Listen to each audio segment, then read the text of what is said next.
Hey, what's up, everybody? BDL44 coming at you another video. All right, so it's expected that James Harden is to re-sign with the Philadelphia 76ers at a shorter deal than initially expected. I think it makes sense. We were talking about this yesterday on the channel in regards to the Los Angeles Lakers and what Russell Westbrook may be willing to do, may not be willing to do. In some situations, it really does make sense for players to, as I call it, invest in the team.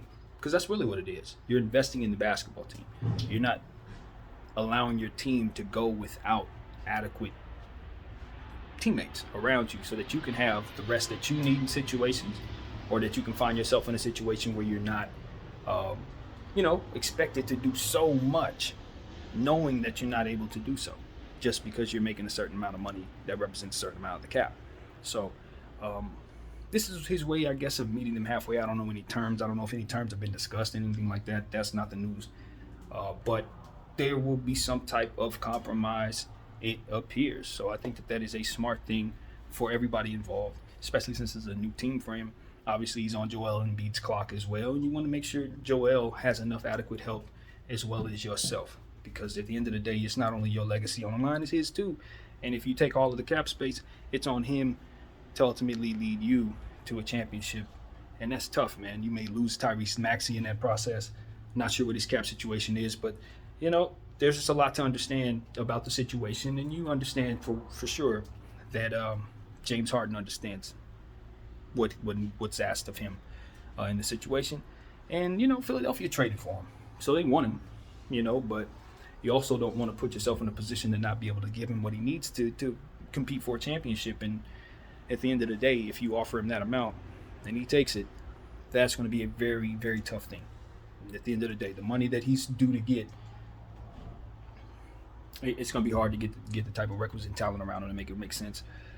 So that's that. Unless he can turn back into James Harden that's going for like 30 and 15 and 10 and stuff like that. If he can beat Rockets James Harden, then that'll make up for a lot of issues. But that's not who he is right now. I think he's aware of that, and I think he's ready to do what he needs to do to put himself in a position to win his first NBA championship. So if he takes the right amount of money off the table, I think they can put together a really hell of a good team. If they retool properly, there are some things they're going to have to do, including get themselves a bench. Absolutely get themselves a bench. They need to address all kinds of bench issues.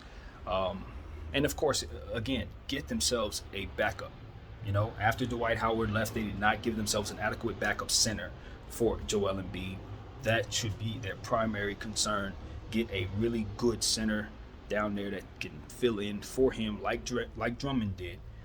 Because I did not mention Drummond, but they traded Drummond, of course, and after that, they didn't have any adequate backup help for him. So that should be a number one goal, is to take some of that money that James Harden is not, whatever he's going to leave on the table, and give it to somebody big.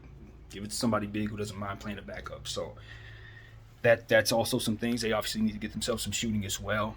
Danny Green, unfortunately, went down with that terrible knee injury. You don't expect him to start the season with the Philadelphia 76ers healthy at all, looking at that knee injury and how bad it was for him. So they're going to need to find a player like that to kind of slip in and play that role. Of course, you want to give Tyrese Maxey a bigger role. And I wonder what to do with Tobias Harris. He really does look great out there. He did look great out there in the playoffs this year. But ultimately, his contract is pretty hefty.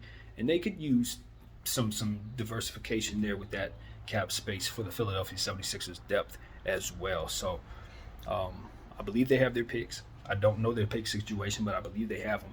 So that should put them in a position to make some moves and make trades if they want to as well. So they're in a pretty solid situation. Obviously, Joel Embiid's going to have to get his surgery. I don't know if that's been done or not. Haven't heard anything on that, but he's got a nice long off season to take care of his health, and I'm pretty sure he's going to start the season healthy. So yeah, this is the news thus far. I don't know to what capacity he's going to be going, if he's taking a haircut at all. I know it's a shorter year situation there, so they're going to be able to cut bait soon. If for some reason they don't like what they see there, you could totally envision a situation where they trade him down the road, maybe even sooner than later, to be completely and utterly honest with you. But for now, it looks like he's going to be there, and I'm pretty sure everybody's happy about it. So that's what I got. BDL44. Thank y'all for watching. I'm out.